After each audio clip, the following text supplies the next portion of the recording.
Let me do a little bit of a memory test with you. Does anyone remember where they were on the 11th of September 2001? Yeah, there's probably more nods to that question than we would want, really. Why do you remember that day where you were? 9/11, that was an American accent, so you guys will remember even better than. Okay. 9/11. I was in primary school. I got home from primary school, sat about, hands is gutted by that. Yeah. I sat about 2 inches from the TV on a cushion and just watched these scenes that it was like a straight out of a movie, wasn't it? So these planes crashed into the World Trade Center buildings, down they come, 3,000 people killed, worst terrorist atrocity on US soil. Sticks in the memory. Happened a really long way away from Gracemount, a really long way away from where we are in our little home here, but it affected us, didn't it? In a bunch of different ways. Not least the fact that our country went to war really off the back of that day. That had long-lasting effects. There are sometimes these sorts of things that happen, big events, not really to do with us, but they have an impact on us.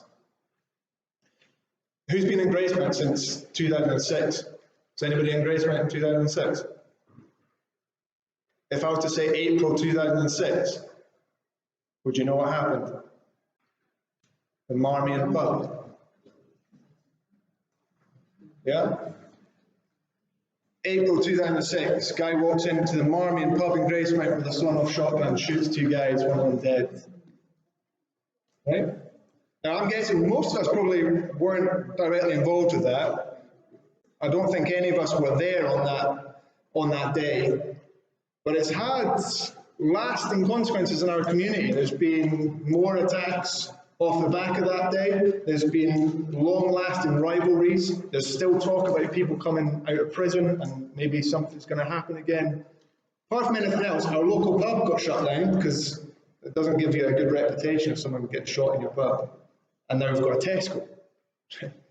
It's affected. So if you've shopped in that Tesco, that's affected you. What about March 2020? Now, March 2020 was the last time that I went through the book of Esther in our old church. March 2020. It's not memorable because of my sermons. Certainly not. March 2020, what happened? Yeah, we went into lockdown. We were told for 3 weeks initially, and it just kept going. It was a worldwide event. That wasn't just Gracemount. It wasn't just kind of the West. That was worldwide, and it really, really impacted us, didn't it? These sorts of things can happen, not really involved in our day-to-day lives. They happen out there, but they impact us big time. There are moments in history that have been unusually impactful on us in our day-to-day lives. Big events. They're things that are much, much bigger than just our lives, but they have an impact on our lives. They are world-changing moments that turn into life-changing moments for us. Now, sometimes these big moments in this very big world can leave us feeling very, very small and leave us feeling vulnerable. That's what we thought about way back at the start of the book of Esther. Big worlds, little me, feel very small. As the story of Esther comes to a climax, really, in chapter 6 and 7 that we're going to look at today, we're going to realize that the story is much, much bigger than just me. And in fact, the story is much bigger than Esther.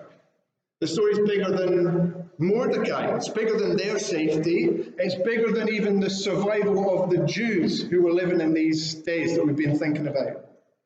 It's even bigger than our rescue from that sentence of death we deserved because of our sin that we thought about a couple of weeks ago. It's bigger than that. Now, these aren't small things. The survival of individuals, the survival of a people group, our salvation, they're not small things, but they're not the biggest thing.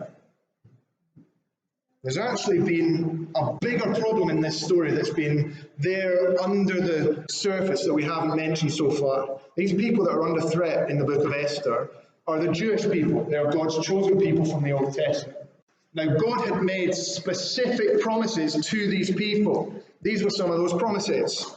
That he would make them into a nation full of people, that he would give them a land to live in, that he would make a king to reign over them forever, and that they would be a blessing to all nations of the earth. He'd made those promises. What have we found of this people in the book of Esther? Well, we found them in exile, having been conquered, outside of the land that they were supposed to live in, about to be, what did it say? Destroyed, killed, and annihilated, to get the point. And if there's no people and no person, there's no king and no throne. Even more than that, God had promised that a future king of this nation would come and that he would be God's chosen, promised rescuer. And that he would be the one who brings blessing to the whole world that this people, Israel, the Jews, were supposed to be. A baby called Jesus, born to a Jewish woman called Mary, hundreds and hundreds of years after the book of Esther. All of this, at this point, is on the brink of being wiped out before it's even happened. So it's not just the survival of the Jews that's at stake, it's the hope of humanity that's at stake. And therefore it's your hope of salvation that's at stake as we watch this scene unfold. The story is bigger than just Esther or Mordecai or you or me, but there's nothing that could impact you more directly than what's going on in this story. So this big picture could make us feel small, but what I want us to see today is that with God in control, as we've seen that he has been, the bigger picture, the picture that is bigger than you or me, actually brings us complete security. The story of Esther, and in fact this book, the Bible, it's not about you. It's not a story about me. It's bigger than me. But it is for you. And there's nothing that could be more relevant to you or your life than the story that this book contains. It transforms us. Now, we left the story last time with Esther asleep. She was off to bed thinking everything was hunky-dory. We left the story with Haman planning to stick Mordecai on a spike the next morning. And we left God's people still on the brink of extinction. The question that we asked last week was, does God really know what he's doing when it looks like the enemy's in control? That was the question. Now here as we reach chapter 6 comes the turning point in the whole story. I'm going to read from the start of chapter 6. This is the turning point in the book of Esther, and it all comes down to a king's bad night. King's bad night. Chapter 6, verse 1. That night the king could not sleep. So he ordered the book of the Chronicles, the record of his reign, to be brought in and read to him. It was found recorded there that Mordecai had exposed Bigthana and Teresh, two of the king's officers who guarded the doorway, who had conspired to assassinate King Xerxes. What honor and recognition has Mordecai received for this? The king asked. Nothing's been done for him, his attendants answered. The king said, who's in the court? Now Haman had just entered the outer court of the palace to speak to the king about impaling Mordecai on the pole he had set up for him. His attendants answered, Haman is standing in the court. Bring him in, the king answered. When Haman entered, the king asked him, what should be done for the man the king delights to honor? Now Haman thought to himself, who is there that the king would rather honor than me? So he answered the king, for the man the king delights to honor, have them bring a royal robe that the king has worn, and the horse that the king has ridden, one with a royal crest placed on his head. Then let the robe and the horse be entrusted to one of the king's most noble princes. Let them robe the man the king delights to honor, and lead him on the horse through the city streets, proclaiming before him, this is what is done for the man the king delights to honor. Now it just so happened this night that the king couldn't sleep. Just so happened. Dose of insomnia hits him, can't sleep. So maybe a bit of bedtime reading will do the tricky things. Let's get a really boring book. Out comes the book of the Chronicles of what's happened in this kingdom, and there this ticking time bomb that sat there since chapter 2 is opened, and it just so happens they open to the account of Mordecai and his faithfulness to the king. What's happened to this man who saved my life, he said, and as he hears that nothing's been done, he realizes it reflects really poorly on him, that kind of loyalty would go unrewarded. As usual, this king, he doesn't think well for himself, so he needs advice. He looks for an advisor, and here, skipping into the palace, comes, just at the right time, his right-hand man, Haman, come to request a good old morning impaling. Before Haman can open his mouth and say, "King, can I stick Mordecai on a spike?" the king says, "What should be done to the man whom the king delights to honour, Haman?" And Haman's buzzing. He's delighted, because who else could it be but me? And so he lays it on really thick. He wants his clothes, he wants his horse, he wants a crown, he wants the king's servants, and to top it all off, he wants a parade through the whole city. He wants it all. He wants to be like the king. I want the clothes you've worn to be like you. And it's the trajectory of this story that seemed to be heading towards what? Genocide. Starts to turn. We see the God who stopped the king sleeping now bring the whole story to its high point. The story started to turn. Here we come to its high point. After the king's bad night, here's Haman's bad day. Verse 10. "Go at once," the king commanded Haman. "Get the robe and the horse and do just as you suggested for Mordecai the Jew, who sits at the king's gate. Don't neglect anything you've recommended."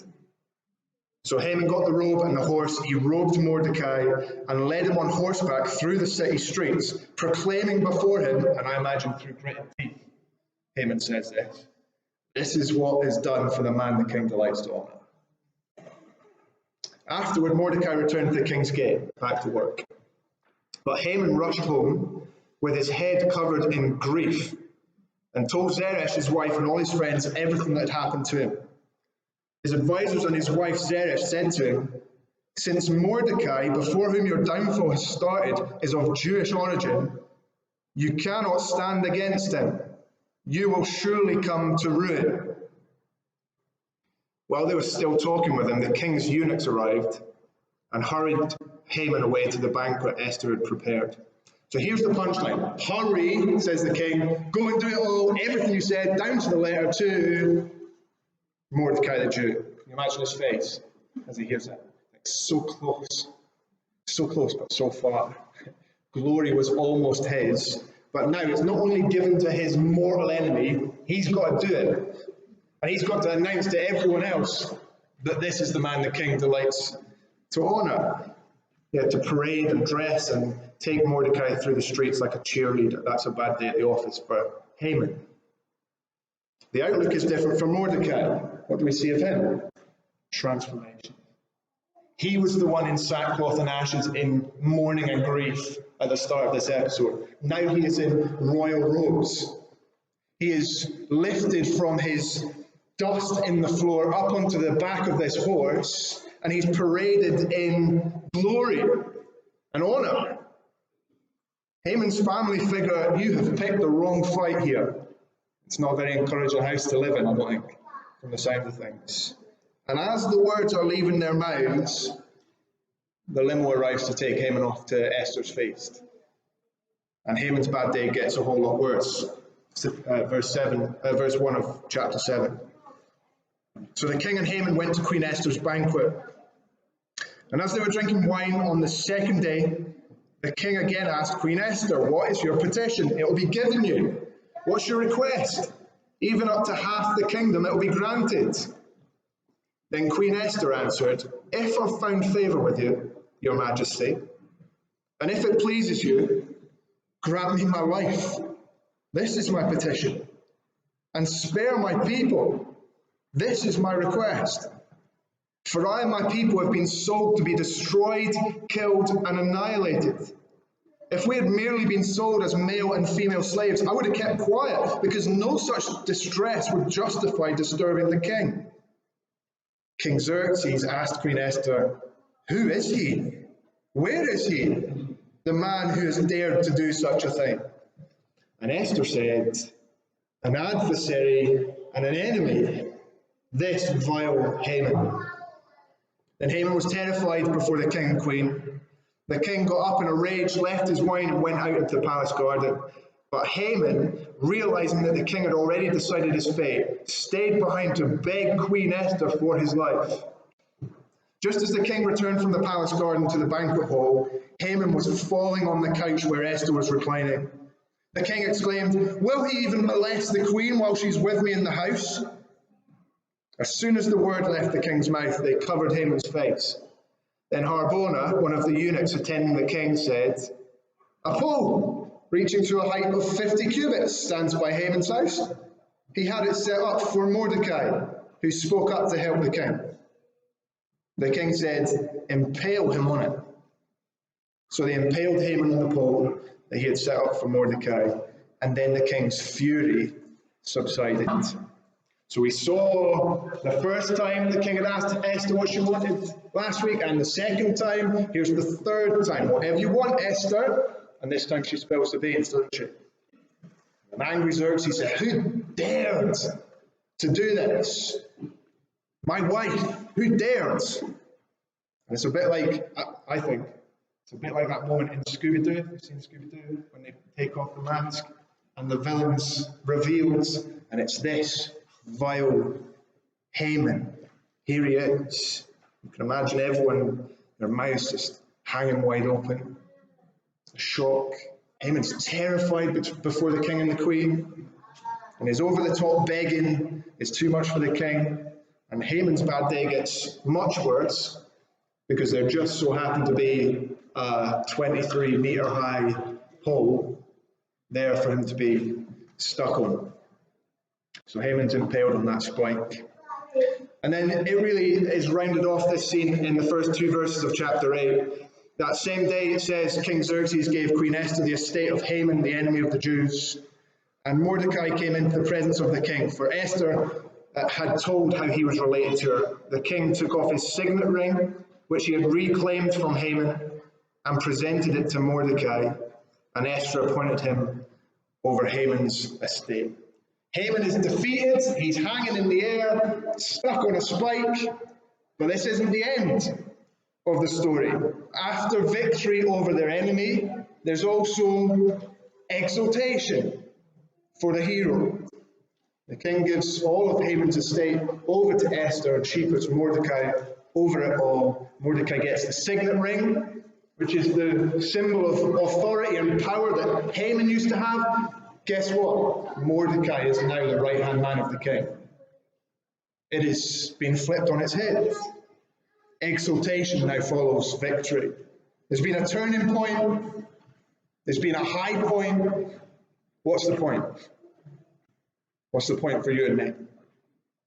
Well, hopefully you've kind of seen that this story getting turned upside down is funny. It's funny. It points out to us the sort of laughable hopelessness of opposition to God. It's supposed to make us laugh.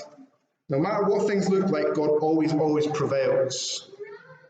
But remember, in the details of this story, God is doing something bigger. He's arranging who wins a beauty contest. He's arranging who hears a conspiracy at the city gate. He's arranging who enters the room at just the right moment. He's arranging who can get to sleep on one particular night. Yet he's also bringing about this massive plan of salvation and blessing to the nations. It's what God is doing.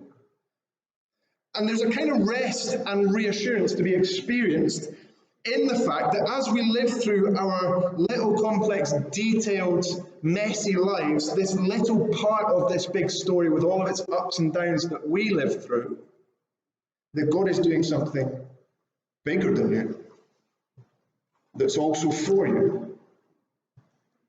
We read Psalm 46 at the start of the service. It says that he is our refuge and strength, an ever-present help in trouble. But he can really only be that because, as the psalm says, he is the Lord Almighty. And it says again, he is the Lord Almighty. And I want to show you today that you can know a sense of rest and strength and safety in this big God, even in times of trouble. So here we go. I've got 3 things for you out of this book of Esther. 1, take refuge in the one who reshuffles the world. Take refuge in the one who reshuffles the world. What's going on in Esther actually isn't a small thing. The government of the world empire has just been changed over. The prime minister has been removed and a man who is one of God's is put into place. It wasn't just the king reshuffling his cabinet. This was the Lord Almighty working out his big picture and keeping his promises. It's always been that way. And it's always been under his control. Remember, here is Israel in exile. Why? Because they were unfaithful to God. And so he raised up the Babylonians to come and conquer Israel. The Babylonians, though, aren't who we're reading about in this story. Because overnight, one day, they were taken out by the Medo-Persians, King Xerxes' empire. Overnight. Now, they don't have that much longer left. The Greeks are going to come and take their seat. And the Greeks won't last that long either because the Romans come along. And are the Romans ruling today? No. Empires that no one thought would ever fall, fell. And power was reshuffled. And through all of that, the people of God were preserved. And God's promise to provide a Savior through his people was kept. And the name of Jesus continues to be praised all over the world thousands of years later. Empires and kings and governments rise up and fall down, but all under the control of the Lord who is Almighty. The world is big, and you are small. But the God who reshuffles power in this world is a refuge for his people. He is a safe place. And though he is ordering this world, he is never too busy for you. He is an ever-present help in trouble. Here's the second thing. Find a fortress in the one who defeated evil. A fortress in the one who defeated evil. Esther's story is a story of victory over evil. In Mordecai, as we said, we've seen a picture of the ultimate one whom the king delights to honor, Jesus. Jesus is the one God delights to honor. He's the hero of God's people. In Haman, again, we see Satan, the enemy of God's people. The spike where Mordecai was supposed to be impaled was going to be the very place of Haman's victory. And the cross of Jesus Christ, as we look at it and see him hanging there, looks for all the world like a win for Satan, doesn't it? It looks like the place where Satan wins the victory. No honor for Jesus. He had royal robes before he was put on the cross, but they were just to mock him. He had a crown put on his head, but it was made of thorns. He didn't have praise shouted towards him. He had mocking of this King of the Jews. He was humiliated on this cross. He was shamed on this cross. He was naked on this cross. And so how could that happen to the one whom the king delights to honor?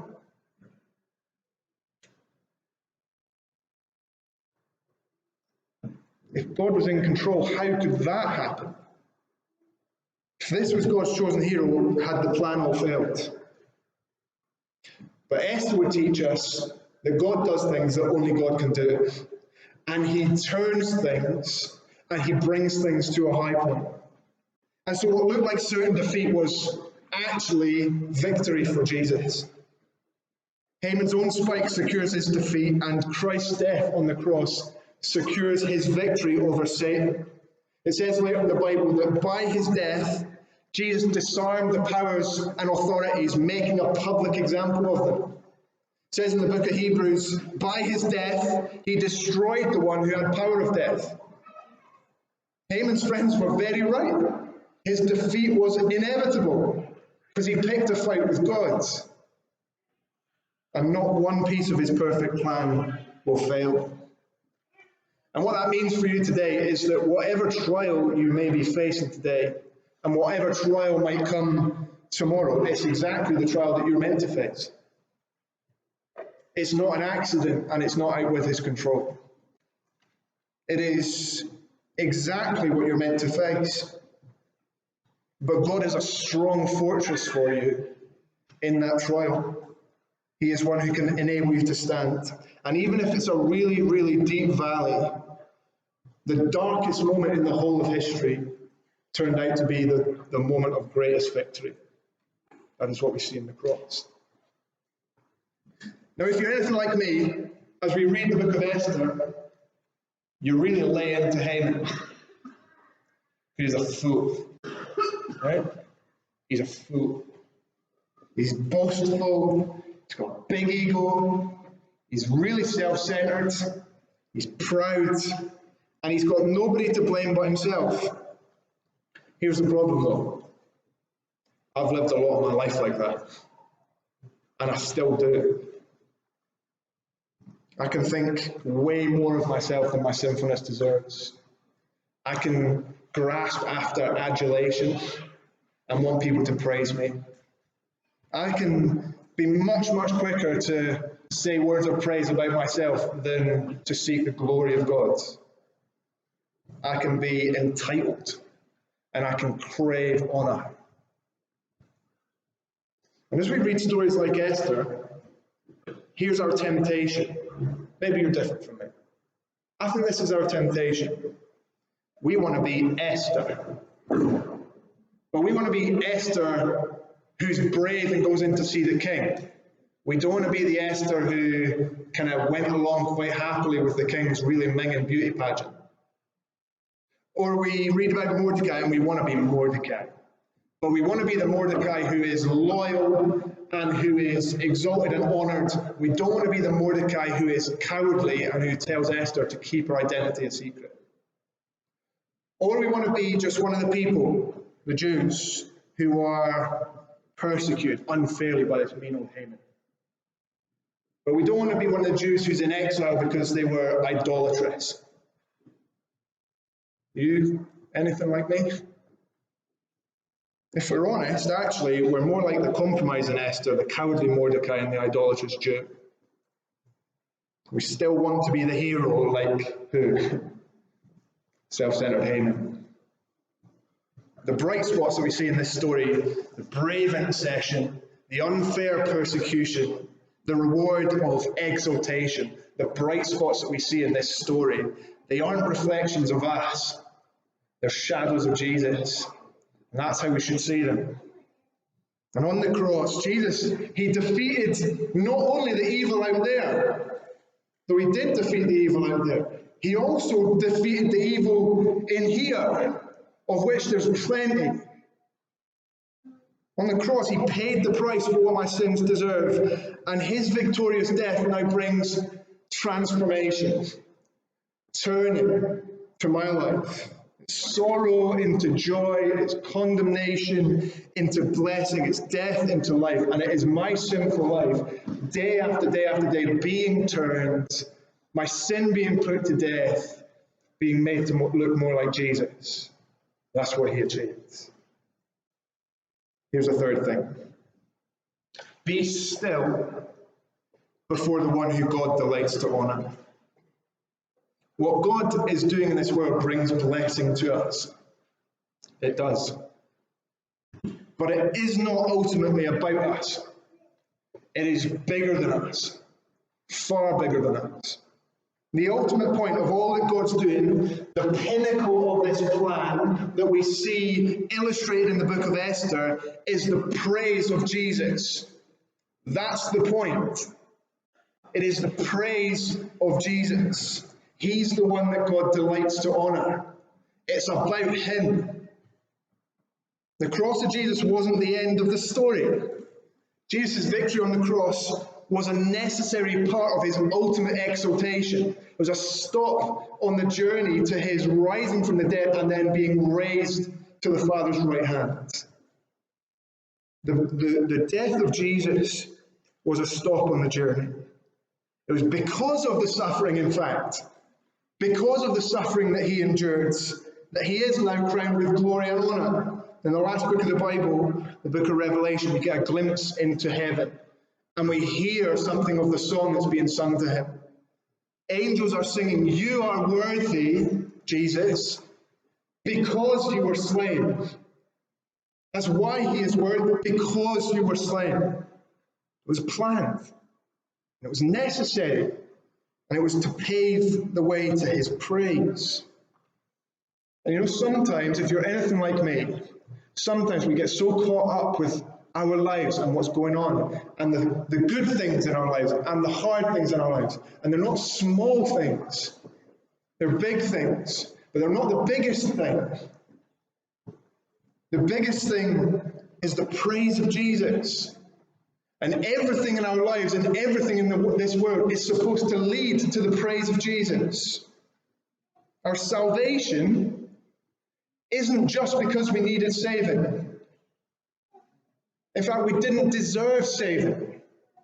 That's not the point. The rescue of the Jewish people wasn't just because they needed rescuing. The Jews were preserved in order that they be a blessing to the nations for his praise. It's for his praise. And there is a freedom, as I've thought about this, there's a freedom from trying to work our way into God's good books, in knowing that our salvation is secure because God will not allow his Son not to be praised. That's the point. The song in heaven is, "Worthy are you because you were slain, and with your blood you purchased for God persons from every tribe and language and people and nation." Blessing comes to the world, not primarily for the sake of the world, but for his praise. Because he is worthy. And if you're trusting in him today, one day we'll join in with that song. And we'll be singing, "Worthy is the one who was slain to receive power and wealth and wisdom and strength and honor and glory and praise." That is why we exist. We're not at the end of the story yet. We've got 1 week left. By the start of chapter 8, the death sentence still remains over the people of God. It's not over yet. But there is a kind of inevitability as to what's coming, isn't it? The defeat of the enemy, the exaltation of God's chosen hero, secures the coming salvation of the people. That's the point. He will be honored, and he will be praised. And all because of this history-changing, life-changing moment. And now God's people, you and I, God's people in the book of Esther, they need to be patient. And finding the one who is bringing all of these things to completion, a refuge and a fortress, and one to be still before in all of the ongoing struggles and sorrows of this life. Got 1 more week of Esther.